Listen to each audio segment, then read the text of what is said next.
അസ്സലാമലൈക്കും. നമുക്കിന്ന് ഒരു കിഡിലൻ digmein മിൽക്ക് കേക്ക് പുഡിങ്ങിൻ്റെ റെസിപ്പി നോക്കാം. ഇത് ഭയങ്കര സിമ്പിളാണ് ഉണ്ടാക്കാൻ.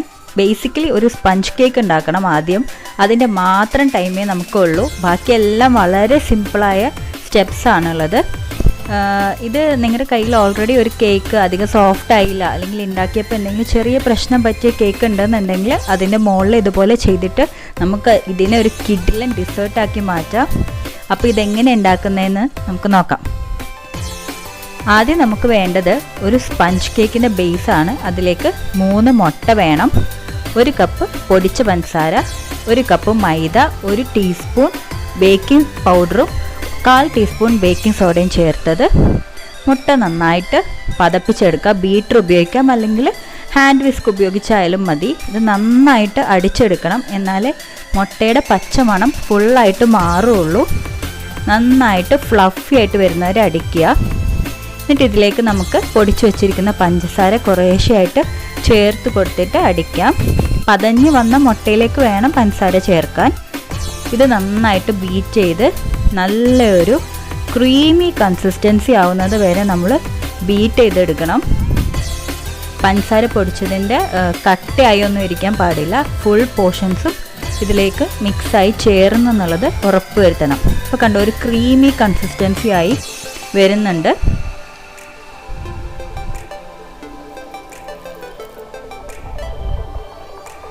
ഇത്ര ആയിക്കഴിഞ്ഞ് ഇതിലേക്ക് ഒരു 3/4 കപ്പ് ഓയിൽ നമുക്ക് ഒഴിച്ചു കൊടുക്കാം. സൺഫ്ലവർ ഓയിൽ യൂസ് ചെയ്യുന്നതാണ് ഏറ്റവും നല്ലത്. അതല്ല, പാം ഓയിൽ ഒഴിച്ചാലും കുഴപ്പമൊന്നുമില്ല. ഇത് നന്നായിട്ട് ബീറ്റ് ചെയ്ത് കൊടുക്കുക. ഇനി ഇതിലേക്ക് ഒരു 2 to 3 ഡ്രോപ്സ് വാനില എസൻസ് ചേർത്ത് കൊടുക്കുക. ഇത് നന്നായിട്ട് ബീറ്റ് ചെയ്ത് മിക്സ് ചെയ്തെടുക്കാം. നമ്മളിതിലേക്ക് നമ്മുടെ മൈദ മിക്സ് ചേർക്കുകയാണ്. മൈദ ഞാൻ പറഞ്ഞല്ലോ, 1 കപ്പ് മൈദയും 1 ടീസ്പൂൺ ബേക്കിംഗ് പൗഡറും 1/4 ടീസ്പൂൺ ബേക്കിംഗ് സോഡയും ചേർത്ത് അരിച്ച് വെച്ചതാണ്. ഇത് നല്ല ഫോൾഡിങ് മോഷനിൽ ഇതേപോലെ ചേർക്കുക. സെഗ്മെൻറ്റ്സായി വേണം മൈദ ചേർക്കാൻ. അത് മാത്രമേ ഇതിലുള്ള പോയിൻ്റ്. ബീറ്റർ വെച്ച് അടിക്കരുത്. ഈ സ്പാച്ചുല യൂസ് ചെയ്തിട്ട് ഇതുപോലെ ഫോൾഡിങ് മോഷനിൽ നന്നായി മിക്സ് ചെയ്ത് ചേർത്ത് കൊടുക്കുക. ഇനി നമ്മുടെ ബേക്കിംഗ് ഡിഷിലേക്ക് ഇതിനെ മാറ്റുകയാണ്.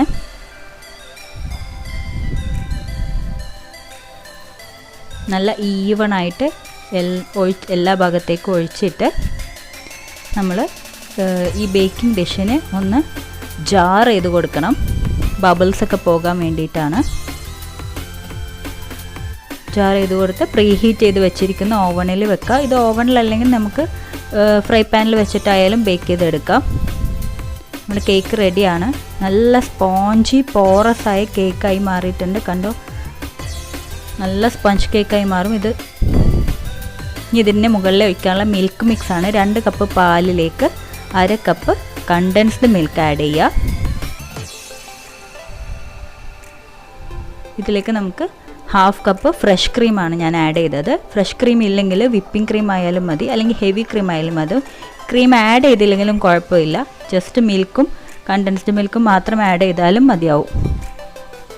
നമ്മൾ ഇത് ഒഴിക്കുന്നതിന് മുമ്പായിട്ട് കേക്ക് ഒരു ഫോർക്കോ സ്ക്യൂവറോ ഉപയോഗിച്ച്, ടൂത്ത് പിക്കോ ഉപയോഗിച്ചിട്ട് ഇതുപോലെ ഹോൾസ് ഉണ്ടാക്കി കൊടുക്കുക. ഫുള്ളായിട്ട് കേക്കിൻ്റെ അകത്തേക്ക് മിൽക്ക് മിക്സ് അബ്സോർബ് ആവാൻ വേണ്ടിയിട്ടാണ്.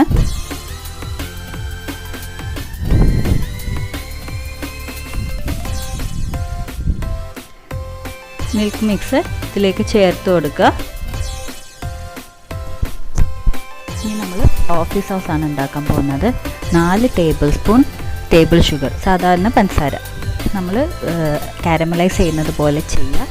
ഇത് അധികം ബ്രൗൺ കളർ ആവണ്ട, ഒരു ഓറഞ്ച് കളർ ആവുന്ന പാകം മതി. ഒരുപാട് കാരമലൈസ് ചെയ്യേണ്ട ആവശ്യമില്ല. കാരണം ഇതിലേക്ക് പിന്നെയും നമ്മൾ കണ്ടൻസ്ഡ് മിൽക്കും ക്രീമൊക്കെ ചേർക്കുമ്പോൾ വീണ്ടും ചൂടാക്കുന്നുണ്ട്. അതുകൊണ്ട് ഒരുപാട് ചൂടാക്കേണ്ട ആവശ്യമില്ല. ജസ്റ്റ് ഷുഗർ നന്നായി മെൽട്ടായിട്ട് ഒരു ഓറഞ്ച് കളറായാൽ മതി. അത് ബ്രൗൺ ആവേണ്ട ആവശ്യമില്ല. ഇതിലേക്ക് നമ്മൾ 1/2 കപ്പ് കണ്ടൻസ്ഡ് മിൽക്ക് ആഡ് ചെയ്യുകയാണ്. നമ്മൾ കണ്ടൻസ്ഡ് മിൽക്ക് ആഡ് ചെയ്യുമ്പോൾ ഈ ചൂടായ പഞ്ചസാര ഒക്കെ കൂടെ കട്ടയായിട്ട് ഒരു സ്ട്രിങ്ങി പരുവമാവും. അത് കണ്ട് പേടിക്കേണ്ട. നമ്മളതിലേക്ക് ഫ്രഷ് ക്രീമും കൂടെ ആഡ് ചെയ്ത് കൊടുക്കുക. 1/2 cup fresh cream. Whipping cream add ചെയ്താലും കുഴപ്പമില്ല. ചൂടാക്കി ചെറിയ തീയിൽ വെച്ച് നന്നായിട്ട് ചൂടാക്കി ഇതുപോലെ മെൽട്ടായി അതിലേക്ക് ചേർന്ന് വരും. ടോഫി സോസ് നമുക്ക് റെഡി ആയിട്ടുണ്ട്.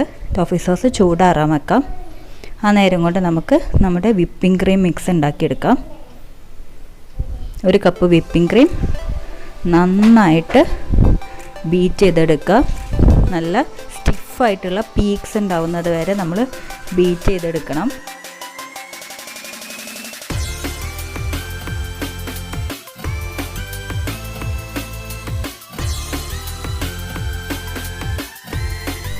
നമ്മുടെ വിപ്പിംഗ് ക്രീം കറക്റ്റ് കൺസിസ്റ്റൻസി ആയിട്ടുണ്ട്. താഴേക്ക് വീഴാത്തൊരു പാകം ആയിട്ടുണ്ട്. നമ്മളിത് കേക്കിൻ്റെ മുകളിലേക്ക് അപ്ലൈ ചെയ്ത് കൊടുക്കുക. വിപ്പിംഗ് ക്രീമാണ് നമ്മുടെ സെക്കൻഡ് ലെയർ. അതിൻ്റെ മുകളിലാണ് നമ്മൾ ടോഫി സോസ് അപ്ലൈ ചെയ്യുന്നത്. വിപ്പിംഗ് ക്രീം നമ്മൾ മിക്സ് ചെയ്ത് വെച്ച ഫുൾ വിപ്പിംഗ് ക്രീമും ഇതിലേക്ക് അപ്ലൈ ചെയ്ത് കൊടുക്കുക.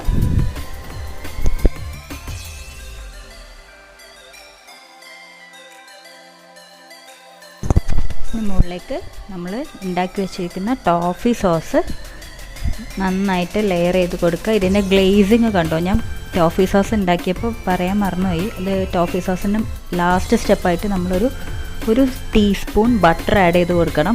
എന്നാലേ ഈ ഗ്ലേസ് കിട്ടുകയുള്ളൂ. കണ്ടോ, കംപ്ലീറ്റ്ലി അപ്ലൈഡ് ടോഫി സോസിൻ്റെ ലെയറാണിത്. ഇതിന് മുകളിൽ നമ്മൾ ബിസ്ക്കറ്റ് ക്രംസ് ഇടുക. ഏത് ബിസ്ക്കറ്റ്സ് വേണമെങ്കിലും യൂസ് ചെയ്യാം. ഒറിയോയും ഡൈജസ്റ്റീവ് ബിസ്ക്കറ്റും ആണ് ഇതിൻ്റെ കറക്റ്റ് കോമ്പിനേഷൻ. ബട്ട് ഞാനിവിടെ യൂസ് ചെയ്തിരിക്കുന്നത് ഗുഡ് ഡേയുടെ ചോക്കോ കുക്കീസും ഡൈജസ്റ്റീവ് ബിസ്ക്കറ്റ്സും ആണ്. അതെല്ലാം നിങ്ങൾക്ക് ബ്രൗണിയുടെ ക്രംബിൾസ് വേണമെങ്കിലും യൂസ് ചെയ്യാം. അപ്പോൾ ഇത്രയേ ഉള്ളൂ, നമ്മുടെ digmein milk cake pudding ready ആയിട്ടുണ്ട്. ഇത് നമ്മൾ ഫ്രിഡ്ജിൽ വെക്കുക. ഒരു ഓവർനൈറ്റ് വെച്ചിട്ട് സെർവ് ചെയ്താൽ നല്ല ടേസ്റ്റ് ആയിരിക്കും. എല്ലാവരും ട്രൈ ചെയ്ത് നോക്കൂ. ഇഷ്ടപ്പെട്ടെങ്കിൽ കമൻറ്റിൽ എഴുതി അറിയിക്കുക. Bye, take care.